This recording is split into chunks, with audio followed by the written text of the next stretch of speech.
Shalom shalom, Yesu ashimwe cyane. Twongeye kubaha ikaze mu izina rya Yesu. Imana ibaho umugisha mwebwe mwese muri kumwe natwe muri kino gitondo. Yesu abagire neza, mwahisemo neza kubana natwe muri uyu mwanya mwiza wo gusenga no kuba imbere y'Imana. Turashimira Imana yongeye kuduha amahirwe yo guhurira hano muri morning prayer. Imana ibaho umugisha. Mwazindutse kugira ngo dufatanye dusenge, dusangire n'ijambo ry'Imana. Umugisha ukomeye kubana namwe abo turi kumwe kuri Zoom. Yesu abaho umugisha. Abadukurikiye kuri YouTube channel Ndika Gospel TV, Imana ibaho umugisha. Kubashimira cyane ko mukomeje kubana natwe mu bihe byiza byo gusenga no gusangira ijambo ry'Imana mu minota mike tuba dufite, kandi ndabizi neza ko Imana ikomeje kutugirira neza. Imana ikomeje kuba mu ruhande rwacu.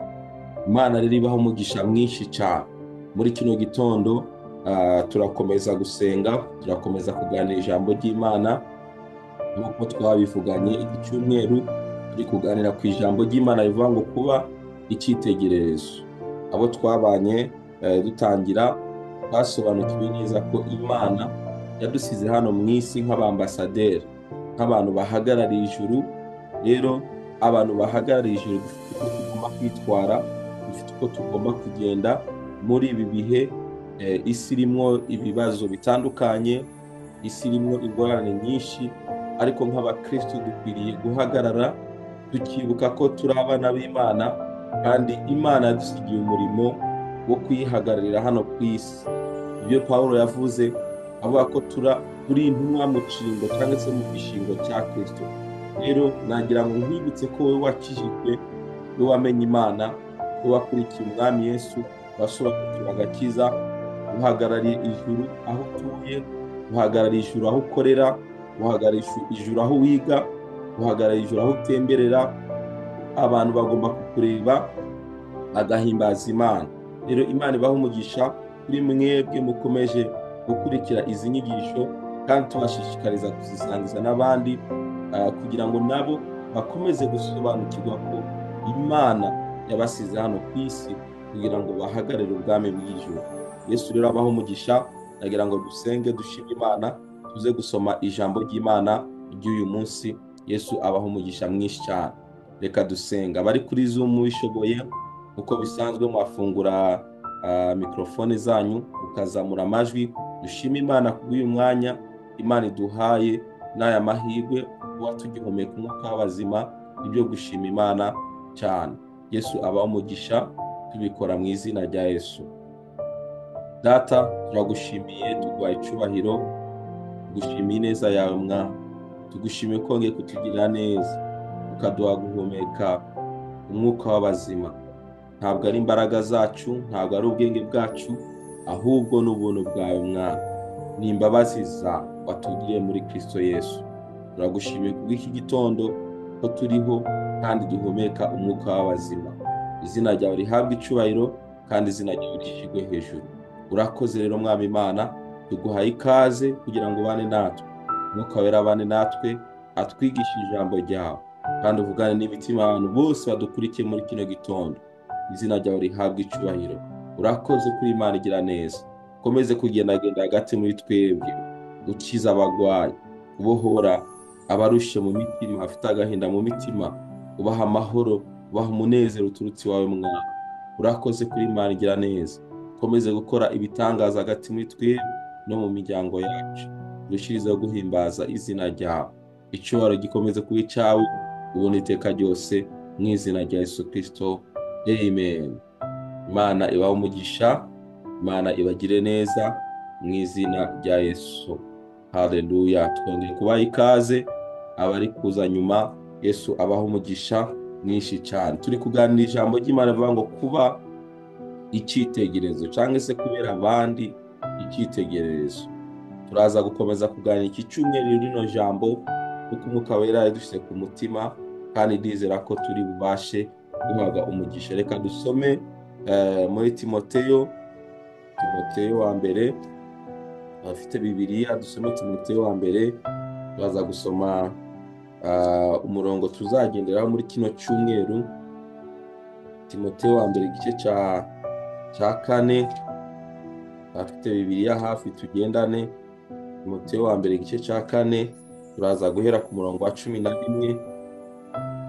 Imana idushoboje turaza kuvuga ibintu bikenya ariko tuzakomeza. Timoteyo wa mbere igice cya 4 bere ku murongo wa 11. Bibiliya iravuga ngo ujye utegeka ibyo kandi ubyigishe. Haleluya. 12, ntihakagire uwuhindura ubusore bwawe, ahubwo ubere abandi icyitegererezo cy'abizera. Turi kuganira ijambo rivuga ngo kuba icyitegererezo. Haleluya. Pawulo hano ari kubwira Timoteyo ngo ntihakagire uhinyura ubusore bwawe, ahubwo ube icyitegererezo cy'abizera ku byo uvuga no ku ngeso zawe no ku rukundo no kwizera no ku mutima uboneye. Imana ishimwe cyane. Pawulo ari kwibutsa Timoteyo amubwira ngo ukwiriye kubera abandi icyitegererezo. Niryo jambo ry'Imana turi kuganira, kubera abandi icyitegererezo. Arangije amubwira ibintu bigera nko kuri 4 cyangwa 5, ariko uyu munsi turaza kuvuga kimwe. Aramubwira ngo ubere abandi icyitegererezo mu byo uvuga. Ndagira ngo uyu munsi dutinde ku kantu kamwe, kubera abandi icyitegererezo mu byo tuvuga. Aka kanwa kacu Imana yaduhaye, ntabwo Imana yakaduhaye ngo dupfe kuvuga ibyo dushaka. Umwana w'Imana igihe cyose iyo agiye kuvuga ikintu aba akwiriye kugitekerezaho, kubera ko Imana yaduhaye autorite cyangwa se yaduhaye ubutware, yaduhaye imbaraga. Mu kanwa kacu yashyizemo ubutware bwo kurema. Niba twizera ko turi abana b'Imana, mwibuke ikintu cyose Imana ivuze, ikintu cyose Imana yatuye yita kiba. Ibikiremye mu isi y'umwuka, ibikiremye. Rero nk'abana b'Imana, imvugo zacu ziba zikwiriye kuba ari imvugo ziremesha abantu, imvugo zirimo ubuzima, kugira ngo n'abatwumva bumve ibintu twatura ko ari ibintu bifite umumaro. Pawulo hano ari kubwira Timoteyo ukwiriye kwitonda cyane. Ukwiriye kwitonda cyane mu magambo uvuga, ukwiriye kwitonda mu magambo watura, kuko mu magambo tuvuga arimo ubugingo. Yesu yaravuze ngo abazamwizera ngo muri bo ngo hazavamo imbizi z'amazi y'ubugingo. Ni ukuvuga ngo iyo umuntu yakijijwe, iyo umuntu yamenye Imana, ijambo ryose yatuye risohokana ububasha, risohokana ubutware bwo guhindura ibintu.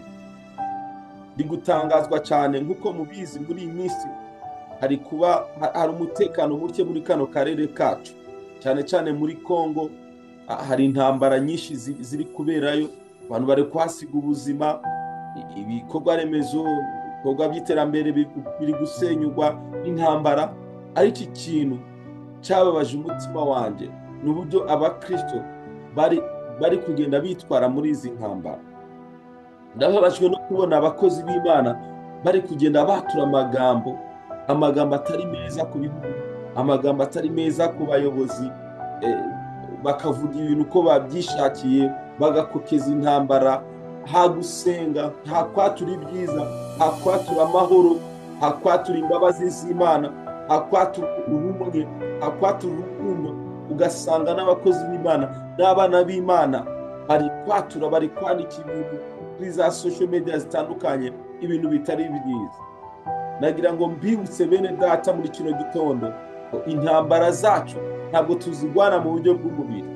Oya, intambara zacu kandi intwaro zacu nizo mu mwuka, nizo mu buryo bw'umwuka. Rero nitujya kuvuga, nitujya kwatura amagambo, dukwiriye kwatura amagambo aremesha imitima, amagambo azana ibyiringiro, azana amahoro, azana ubumwe. Ibyo Imana itwifuriza bene data. Niba twarasobanukiwe ko Imana yaduhinduye kuba abana bayo binyuze muri Kristo Yesu, ibintu tuvuga bikwiriye kuba ari ibintu bishingiye ku ijambo ry'Imana. Haleluya. Bene data, tugomba kumenya neza kandi tugatahura ko ibyo tuvuga bigira ingaruka ku bantu batureba.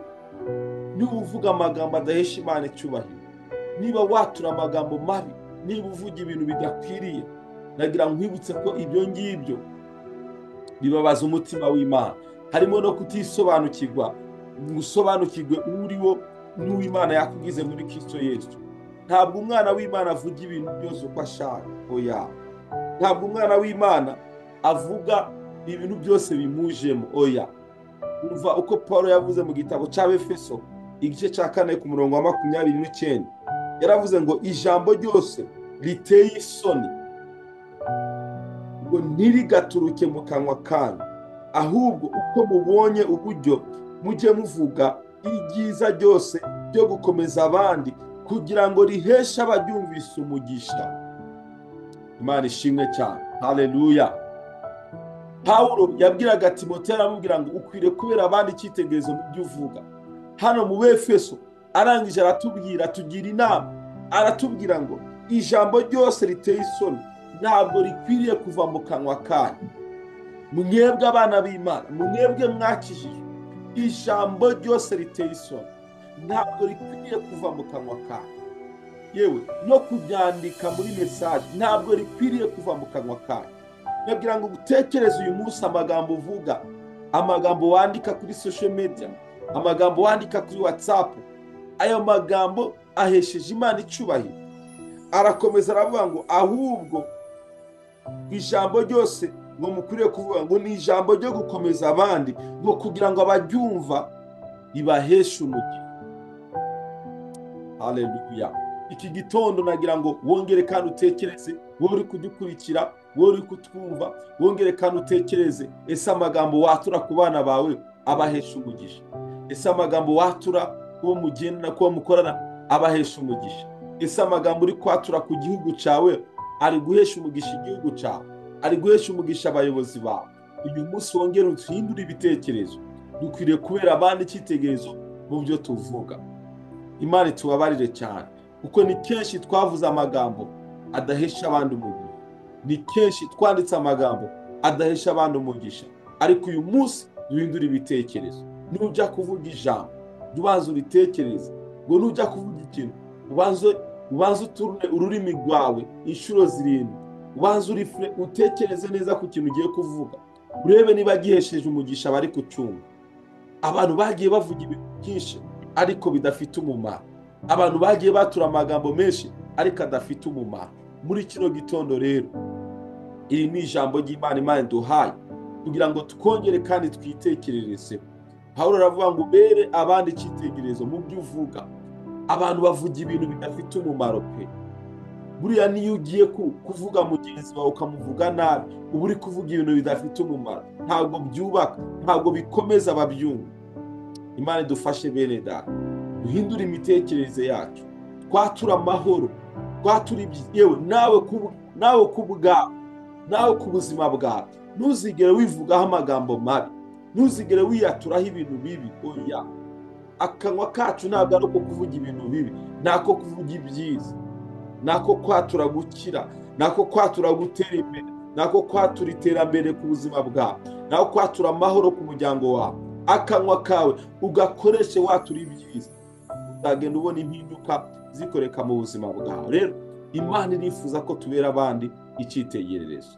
Iki gitondo uhindure imitekerereze yawe, ubundi utangire kwatura ibyiza, uzagenda ubona ineza y'Imana ku buzima bwawe.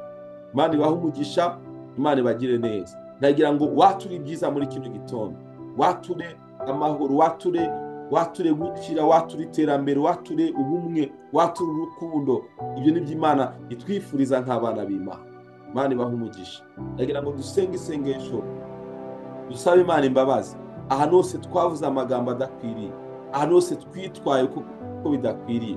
Tubisabire Imana imbabazi. Niturangiza wature ibyiza ku buzima bwacu.